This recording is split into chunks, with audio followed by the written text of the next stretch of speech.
And welcome to this September edition of CPSB-TV at College Street Vocational Center. I'm Ava. And I'm Dylan. Coming up, the tallest building in Lake Charles comes down. Our crew was on the scene of the historic day. And from putting away phones to going through metal detectors, we'll walk you through the big changes high school students are experiencing this school year. Plus, it's one of the busiest times of the year for athletes and performers. Stick around to see what is going on from the football field to the stage. The landscaping of Lake Charles is forever changed now with the implosion of the tallest building in our city skyline. CPSB-TV reporter Tyrese Green was there on the historic morning the Capital One Tower came down and brings us this report from the rubble that remains. In the 4 years of the aftermath of Hurricanes Laura and Delta, this prolific landmark of Lake Charles, Louisiana has deteriorated before our eyes. The Capital One Tower stood in this downtown space for over 40 years, housing restaurants, clubs, businesses, and social gatherings. It meant a lot to a lot of people. I called this the CM Tower because I used to actually work in it 43 years ago, and it was beautiful. It was state of the art. We thought it was just like we moved up to Houston or something. Anyway, it meant a lot to me, and it's meant a lot to a lot of other people as well. It was hard, almost impossible for a repair job to be done on it. With all the things we've had in our city, that's one more thing that's down. We can put something up, hopefully something that's going to be for our children, our grandchildren, to be able to do things. For many locals, the tower stood as a beacon of the city for decades, but since 2020, it was left to rot as developers pitched plans that never panned out. From the landmark of the city to an eyesore and safety hazard, the city moved forward with the plan on September 7th to have the building imploded.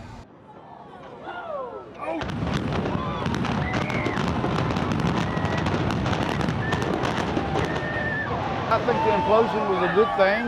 It's been an eyesore for quite a few years now. I worked hand in hand with the people that done the implosion, from the guys that set the ordinances to the owner of the company. I managed the building across the street from them. I was literally standing in the Pioneer Club on the 9th floor when it all went off. I was closer than even the guys that set off the ordinances themselves, so that we could see what it was and how it went. The cleanup of this mound of rubble is set to take an estimated 90 days, but the remembrance and importance to the Southwest Louisiana community will last forever. With your team report, I'm Tyrese Green. The city of Lake Charles is working to encourage new construction at the site of the tower that will benefit downtown Lake Charles. We are officially in the first week of fall, even though it's not feeling like it yet. Let's head over to CPSB-TV reporter Layla Benoit with the forecast that shows some changes are coming. Hi everyone, I'm Layla with the look ahead of our 5-day forecast. Our weather pattern has shifted a bit this week from all hot sunny days to slightly cooler afternoons with some chances of PM showers. Temperatures are expected to reach a high of 89 degrees in Lake Charles with a low of 72 degrees. As we look ahead into the days ahead and into this weekend, the sunny weather will return with temperatures and humidity slightly dropping into the mid-80s and lows around 68 degrees mark. If you're holding on to the warmer days, it's shaping up to be a fantastic end of the week ahead. If you're ready to pull out sweaters, we're going to have to wait a little longer. That's it for your CPSB-TV weather. Now back to you at the desk. One of the biggest changes on our school campuses this year is the cell phone law that was recently implemented. CPSB-TV reporter Jaden Rubit says this law has been met with mixed reactions.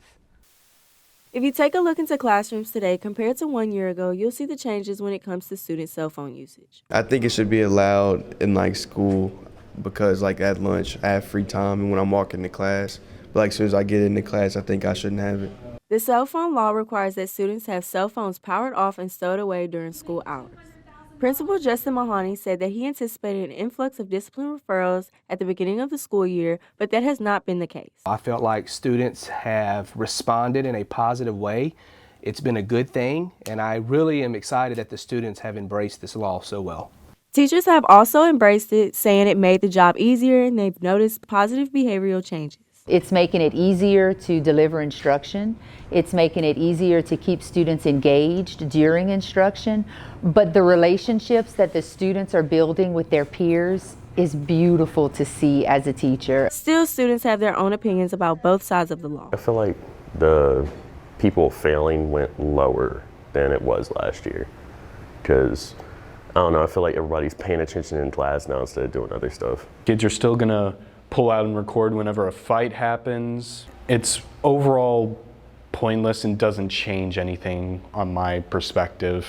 Some students are hoping change will come next school year, with cell phone use breaks between classes and at lunch. That's not something Edmond sees as necessary. My personal opinion is that if students are continuing to interact throughout the day, it's going to make them better. It's going to make them more used to interacting, and when they go for jobs, then they'll be more used to that eye contact and that social interaction. Reporting for CPSB-TV, I'm Jaden Rubit with your team report. A recent study in the Washington Post shows that Louisiana is one of 4 states with a cell phone ban in schools. 3 other states are currently considering legislation to ban the devices as well. Another big change on high school campuses in Calcasieu Parish is the addition of metal detectors.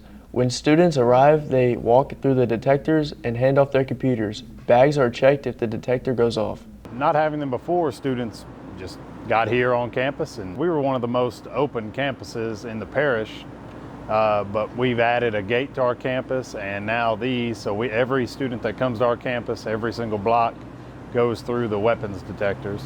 It's helped us out, kind of secure our campus more and make our campus more safe, and anything that can help us be more safe is a good thing. We talked to the students on campus to hear their thoughts on the detectors. Sometimes they're safe depending on what you carry with you, but sometimes they can be annoying and delay a little bit due to the fact, like if you have big binders and stuff, they go off. I feel like they're a giant inconvenience because they always have to like search me every single time. I understand why they have them, but like I always have to get searched. I have too many metal objects. I feel like they should do it differently, you know? Overall, on campus, it takes about 5 minutes for students to unload from buses and pass through the detectors. On the sports front, we are 3 weeks into football season and things are heating up. We have some thrilling matchups this week. Let's head to the swamp where CPSB-TV's Luke Hargrave is standing by. Hey guys, I'm here at LaGrange High School where they'll be hosting Bolton Academy here this Thursday. It's sure to be an exciting matchup. Also, I was able to snag an interview with one of the coaches. Here's what they had to say. I'm the head football coach at LaGrange High School. Being in a situation when they haven't won a lot of games in a lot of years, it's hard to try to find that battle, like to fight that battle with teaching kids how to win.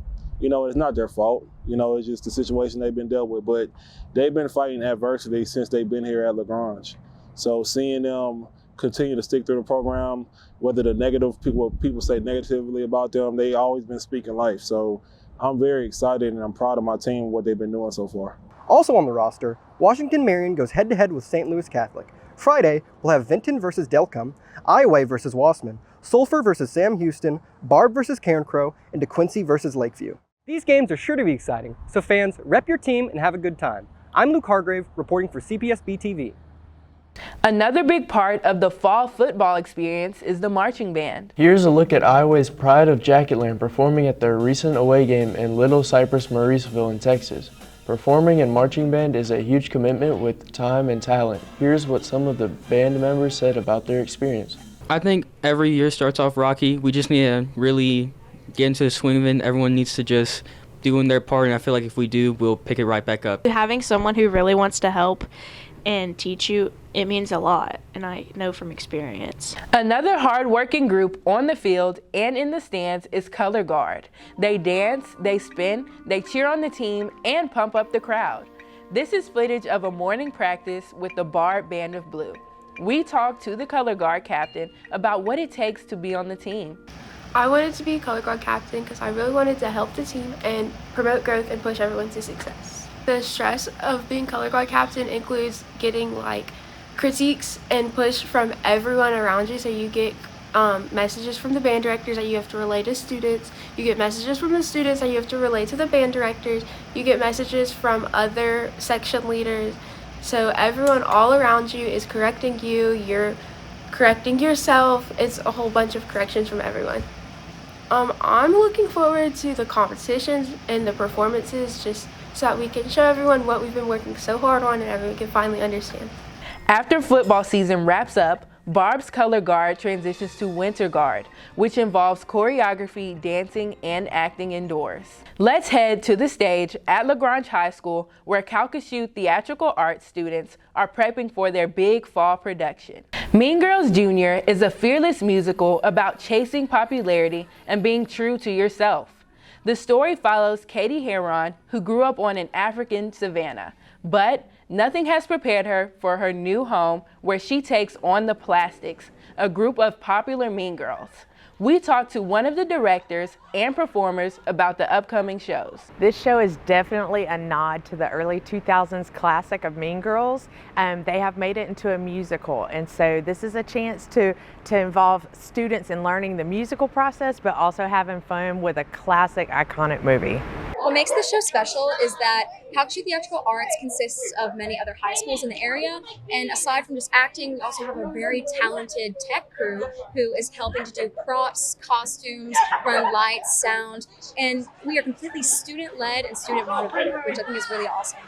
Thursday, October 3rd is National Mean Girl Day, and it's also the first date for performances. The field trip show is at 10 a.m. and the community show is at 7 p.m. Friday, October 4th has a field trip show at 10 and community show at 7.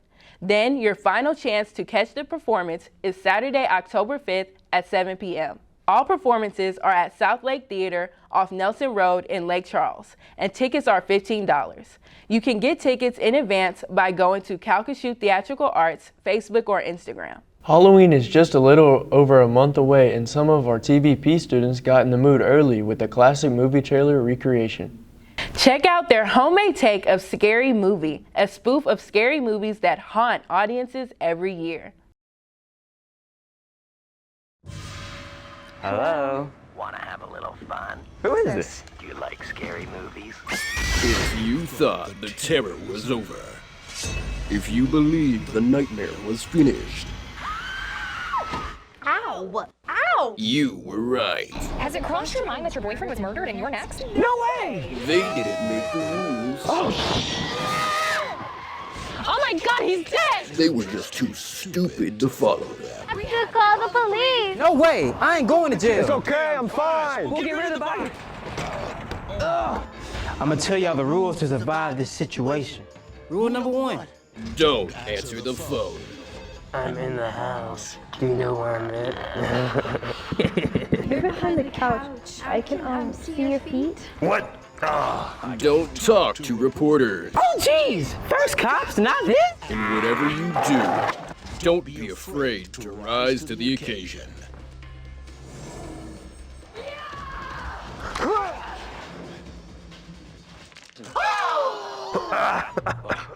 Scary Movie.